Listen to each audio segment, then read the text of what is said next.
Que alegria nós estarmos juntos no programa A Bíblia no Meu Dia a Dia. É bom saber que você tem feito uma experiência maravilhosa com a Palavra de Deus. Essa palavra que faz toda a diferença na nossa vida, no nosso dia a dia, porque ela vai ditando o ritmo, ela vai nos indicando o caminho que nós devemos seguir na vontade de Deus. Por isso eu quero convidar você a abrir o seu coração, a deixar com que o Espírito Santo te conduza. Eu também quero que Ele me conduza no estudo bíblico de hoje. Em nome do Pai, do Filho e do Espírito Santo. Amém. Vinde, Espírito Santo, enchei os corações dos vossos fiéis e acendei neles o fogo do vosso amor. Enviai o vosso Espírito e tudo será criado e renovareis a face da terra. Oremos, ó Deus que instruíste os corações dos vossos fiéis com a luz do Espírito Santo. Fazei que apreciemos retamente todas as coisas, segundo o mesmo Espírito, e gozemos sempre da sua consolação, por Cristo Senhor nosso. Amém. Vamos para mais um capítulo do livro do Êxodo, o penúltimo capítulo. Então pega aí a sua Bíblia, também o seu caderno, para nós anotarmos o texto que juntos nós vamos estudar hoje. Êxodo, capítulo 39, Êxodo capítulo 39, versículos de 1 a 32. Êxodo capítulo 39, versículos de 1 a 32. Vamos juntos ler o texto e depois meditá-lo. Com a púrpura violeta, vermelha e carmesim, e com o linho fino retorcido, confeccionaram as alfaias para o ministério do santuário e as vestes litúrgicas de Arão, como o Senhor havia ordenado a Moisés. O efode foi feito de ouro, de púrpura violeta, vermelho e carmesim e de linho fino retorcido. O ouro foi laminado e cortado em fios para entretecê-los com púrpura violeta, vermelho e carmesim e linho fino num artístico bordado. Fizeram ombreiras pregadas nas duas extremidades. O cinto para cingir o efode era do mesmo tecido, ouro, púrpura, violeta, vermelho e carmesim. E linho fino retorcido, como o Senhor havia ordenado a Moisés. Fizeram embutir as pedras de ônix em engastes de ouro, gravando nelas, como se gravam sinetes, os nomes dos filhos de Israel. Depois, as prenderam nas ombreiras do efode, como pedras de recordação para os israelitas, como o Senhor havia ordenado a Moisés. O peitoral foi bordado artisticamente da mesma maneira que o efode, de ouro, púrpura, violeta, vermelho e carmesim, e de linho fino retorcido. Era quadrado e duplo, com 1 palmo de comprimento por 1 de largura. Foi enfeitado com 4 carreiras de pedras preciosas. Na primeira carreira, um rubi, um crisólito e uma esmeralda. Na segunda, uma turquesa, uma safira e um ônix. Na terceira, uma opala, uma ágata e uma ametista. Na quarta, um crisólito, um berilo e um jaspe. As pedras eram 12, correspondentes aos nomes dos filhos de Israel, cada uma gravada, como se gravam os sinetes, com um dos nomes das 12 tribos. No peitoral foram prendidas correntinhas de ouro puro, trançadas com um cordão. Fizeram 2 engastes e 2 argolas de ouro, que foram postas nos 2 extremos superiores do peitoral. Passaram os 2 cordões de ouro pelas argolas nas extremidades do peitoral, fixaram as 2 pontas dos cordões nos 2 engastes e as prenderam na parte dianteira das ombreiras do efode. Fizeram 2 argolas de ouro e as puseram nas pontas inferiores do peitoral, na borda do lado de dentro do efode. Fizeram ainda outras 2 argolas de ouro e as puseram na parte inferior das ombreiras do efode, pela frente, perto de sua junta e acima do peito do efode. Com um cordão e púrpura fixaram o peitoral, unindo por suas argolas as argolas do efode, para que o peitoral ficasse por cima do cinto do efode, sem dele se desprender, como o Senhor havia ordenado a Moisés. Fez-se o manto do efode bem tecido, todo de púrpura violeta. O manto tinha no peito uma abertura com uma barra na volta, semelhante à borda do colete que não se rasga.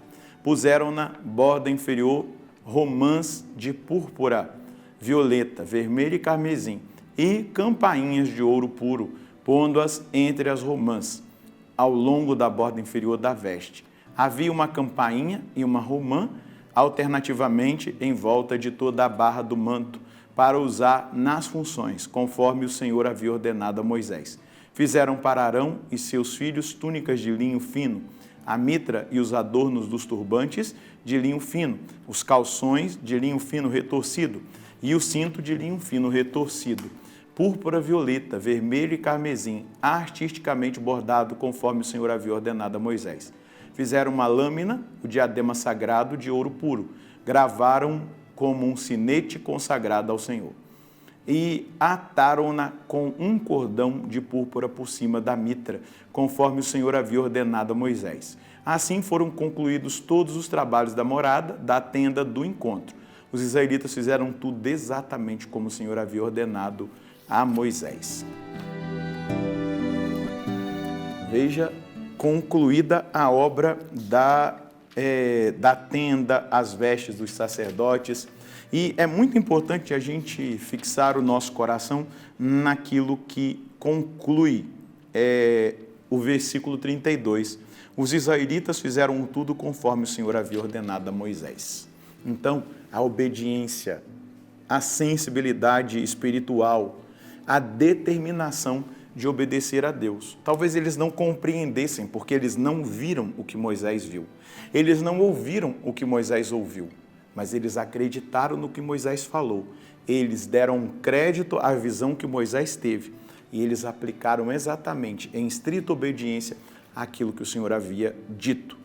É exatamente assim que nós devemos viver, em obediência a Deus, em obediência à sua palavra, em obediência às instruções que o Senhor dá por meio da igreja, em obediência à moral da igreja, a tudo aquilo que diz o credo da igreja, sem tirar uma vírgula ou acrescentar nada, mas sendo fiéis àquilo que Deus mesmo instrui.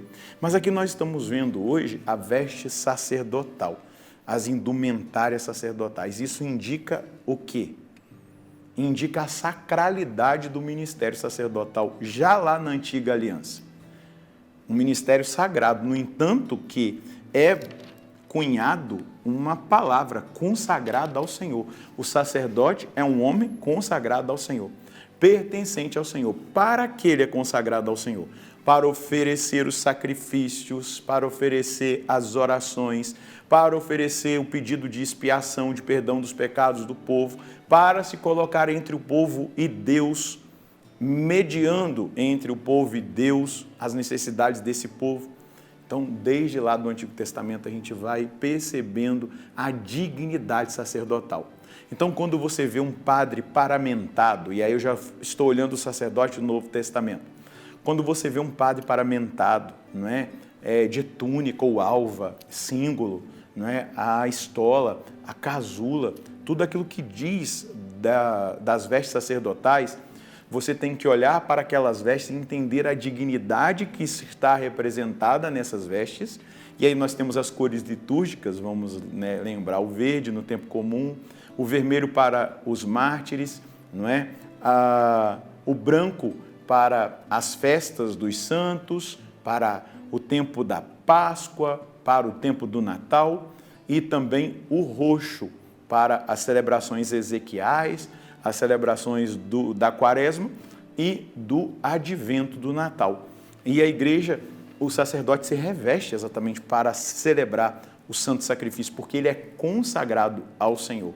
Entenda isso, o sacerdote é consagrado ao Senhor. Inclusive, São João Maria Vianney dizia assim: se as pessoas entendessem o que é um sacerdote, elas morreriam. É por isso que Deus deixou para revelar a elas lá no céu o que é um sacerdote, um consagrado ao Senhor. É o próprio Cristo que age por meio do sacerdote. Então, toda a veste sacerdotal, o zelo que deve se ter por essas vestes, não podemos viver desmantelados, porque nós estamos tocando naquilo que há de mais sagrado. O sacerdote leva o seu povo no coração até o santo altar. Ele intercede por esse povo diante de Deus. E eu quero terminar a reflexão deste capítulo dizendo para você algo. Ame o seu sacerdote, ainda que você perceba defeitos, situações que talvez você até quereria se afastar, mas ame o seu sacerdote. Reze pelo seu sacerdote. Assim como o sacerdote leva o povo de Deus ao altar, eu queria propor para você, leve os sacerdotes até Deus, interceda pela santificação dos sacerdotes. Se puder, de uma forma especial, reze também por mim. Qual é a mensagem que nós podemos colher hoje? As vestes sacerdotais previstas no Antigo Testamento e as que são usadas no Novo Testamento, no hoje, destacam a dignidade sacerdotal e, ao mesmo tempo, a sacralidade do ofício sacerdotal, especialmente a celebração dos sacramentos. A nós cabe o amor, o respeito e a intercessão por cada sacerdote da igreja, pois eles nos trazem Jesus, o perdão dos pecados, pelo batismo abrem a porta da fé, são escolhidos e eleitos por Deus. Alguns santos diziam, se eu encontrar um anjo e um sacerdote, eu me ajoelho diante do anjo, porque o anjo não pode me trazer o Cristo, né, a Eucaristia, e o sacerdote, sim. Imagina, gente, as mãos do sacerdote é o ventre da Virgem Maria. Pela boca de um sacerdote, de um homem consagrado ao Senhor, no santo altar, Deus obedece às palavras desse homem, porque foi o próprio Deus que colocou na boca dele. Isto é o meu corpo, este é o cálice do meu sangue, eu te absolvo de todos os seus pecados, eu te batizo.